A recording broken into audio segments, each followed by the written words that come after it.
দেশকে একটা ভেজাল লাগিয়ে আগামী জুন মাসে গিয়ে বলতে চাই যে ভাই সরকারের 7 মাসে যে কার্যক্রম একটা যুদ্ধ অবস্থা আছে। তো বলছেন মানে কার সাথে কার যুদ্ধ? ছায়ার সাথে যুদ্ধ।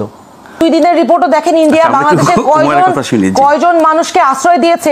প্রিয় দর্শক শ্রোতা ভাই ও বোনেরা, ভিডিওটি মনোযোগ সহকারে দেখার জন্য অনুরোধ করছি, কারণ কিছু কিছু ভিডিও দেখে মানুষের পরিবর্তন ঘটে, জ্ঞান তৈরি হয়।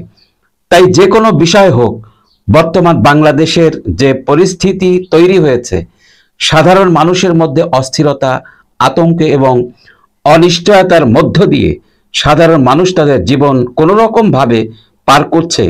কারণ একটাই বিষয়, চুরি, ছিনতাই, ডাকাতি, শিশু ধর্ষণ, নারী ধর্ষণ, এমনকি চোখের সামনে নারী পুরুষ উলঙ্গ করা হচ্ছে, ইজ্জতের উপর হামলা করা হচ্ছে। একমাত্র অবৈধ ভুয়া যারা জোর করে ক্ষমতা দখল করে আছে, দেশ পরিচালনার দায়িত্ব নিয়েছে, একজন নিরীহ মানুষকে জোরপূর্বক খুন করছে। কেউ প্রতিবাদ করতে গেলে তার বিরুদ্ধে বিপদ নেমে আসবে। তাহলে এই ঘটনাগুলো কারা ঘটাচ্ছে, কাদের ইন্ধনে হচ্ছে, এ বিষয়ে যারা সরকারের দায়িত্বে থাকেন অথবা যারা দেশ পরিচালনা করেন, তারাই তো সাধারণ জনগণ, সাধারণ মানুষকে নিরাপত্তা দেবেন। এটাই তো বাস্তব, এটাই সত্য। কিন্তু আপনারা তো ব্যর্থ, দেশ পরিচালনা করতে পারছেন না। এই 7-8 মাসের মধ্যে আপনারা তো দেশটাকে ধ্বংস করে দিয়েছেন। উচিত কথা বলতে গেলে পাবলিক খারাপ।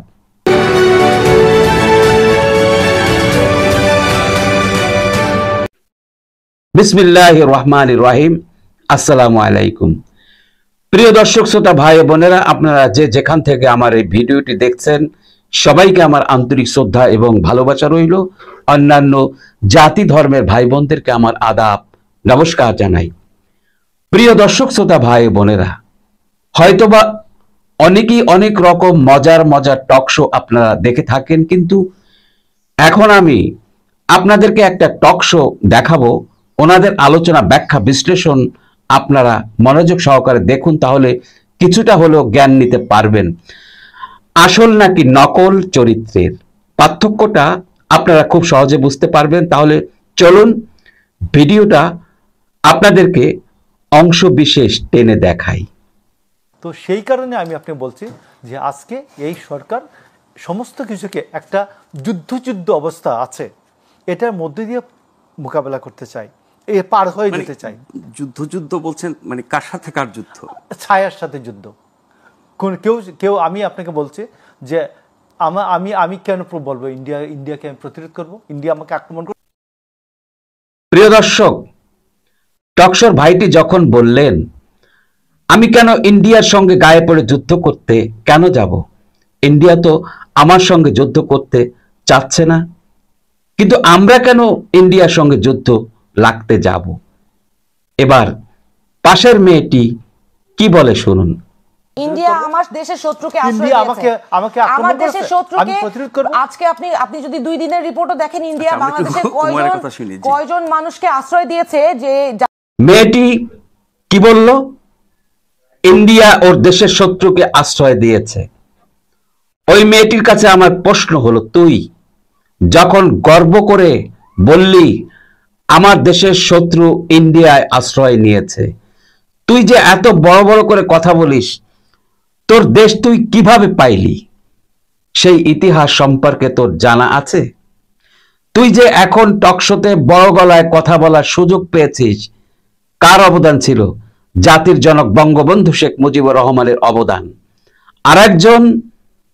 আরেকজনের অবদান হচ্ছে শহীদ জিয়াউর রহমানের অবদান। ওনারা এই দেশটিকে স্বাধীন করেছিলেন বলে তোর মতো অকৃতজ্ঞ, টোটকা, ফাটকা, ফালতু টকশোতে কথা বলার সুযোগ পেয়েছিস। তোকে যারা টকশোতে সুযোগ দিয়েছে, আমি মনে করি তোকে দয়া করেছে। তোর ইন্ডিয়ার বাবারা না থাকলে এই দেশ স্বাধীন হতো না। সেই ইতিহাস তোকে যারা জন্ম দিয়েছে তাদের কাছ থেকে শিখে নিবি। তোরা তো বেঈমান, ইতিহাস জানলেও তোরা জনগণের সামনে প্রকাশ করবি না, কারণ তোদের লজ্জা নেই। তোদের মধ্যে পাকিস্তানে বীজ ঢোকানো আছে, কারণ তোরা সত্যকে মিথ্যা, মিথ্যাকে সত্য বানানোর প্রতারক, চক্রান্তকারী। তোদের চক্রান্তের কারণে প্রকৃত দেশপ্রেমিক জাতির জনকের কন্যা জননেত্রী শেখ হাসিনাকে মারার পরিকল্পনা করেছিলি বিধায় ৪৫ মিনিটের মধ্যে তিনি ইন্ডিয়াতে আশ্রয় নিয়েছে। প্রিয় দর্শক, এই ফালতু মেয়েটি আরো কি বলে শুনুন। এখানে পার্শ্ববর্তী দেশের কোনো ষড়যন্ত্র আছে কিনা তা খতিয়ে দেখার বিষয় আছে, এবং বাংলাদেশের যে অরাজকতা বিরাজ করছে এটা নিয়ে কথা বলেন। এইটা যে কোনো কুরাজনীতি এবং কেউ ষড়যন্ত্র করছে, শেখ হাসিনাকে যে পালিয়ে গেল ৪৫ মিনিটের মধ্যে, সে কি তার দোসরদেরকে নিয়ে গিয়েছে সাথে? তারা কি করছে? তারা এই বিশৃঙ্খলা সৃষ্টি করার জন্য তারা কাজ করছে না? আপনারা যে কতক্ষণ পর পর ওহি নাজিল হয় ফেসবুকে বা বিভিন্ন সোশ্যাল মিডিয়াতে, তো এগুলো শোনা যায়, এগুলো শোনেন না? সাবধান থাকতে হবে না? দেখেন এই মেয়েটি কি বলল, শেখ হাসিনা যখন ৪৫ মিনিটের মধ্যে পালিয়ে গেল তখন কি শেখ হাসিনার দোসরদের সাথে করে নিয়ে গেছেন? নিয়ে যাননি। তারাই তো যত রকম অপকর্ম কুকর্ম করে বেড়াচ্ছে, সবাই নাকি শেখ হাসিনার দোসর। আমার প্রশ্ন হলো, তোরা এত কিছু জানা সত্ত্বেও কেন শেখ হাসিনার দোসরদের এই বাংলাদেশে আশ্রয় দিচ্ছিস? ইন্ডিয়ায় শেখ হাসিনার কাছে পাঠিয়ে দে, আর না হয় আওয়ামী লীগের দোসরদের, শেখ হাসিনার দোসরদের গুলি করে মেরে ফেল। তবেই তো তোরা সাধারণ জনগণকে বোঝাতে পারবি যে আমরা আওয়ামী লীগের লোকজন মেরে এই দেশ সংস্কার করেছি। মানে ঐক্যটা কারা নষ্ট করছে এটা আপনারা খতিয়ে দেখেন। উনারাও তো একইভাবে ব্যাগলি বলছে যে একটা অপশক্তির চেষ্টায় এই ঐক্যটা নষ্ট হচ্ছে, দেশের আইন শৃঙ্খলা পরিস্থিতিটা নষ্ট হচ্ছে। এই অপশক্তিকে কেন প্রতিহত করার জন্য সব জায়গা থেকে আওয়াজ উঠছে না? কেন এখনো আওয়ামী লীগ নিষিদ্ধের জন্য সর্বসমস্বরে এক শব্দে সবাই বলছে না? যে প্রিয় দর্শক দেখেন, ওরা কথায় কথায় অপশক্তি বলে, মুখের মধ্যে ফেনা তুলে ফেলেছে।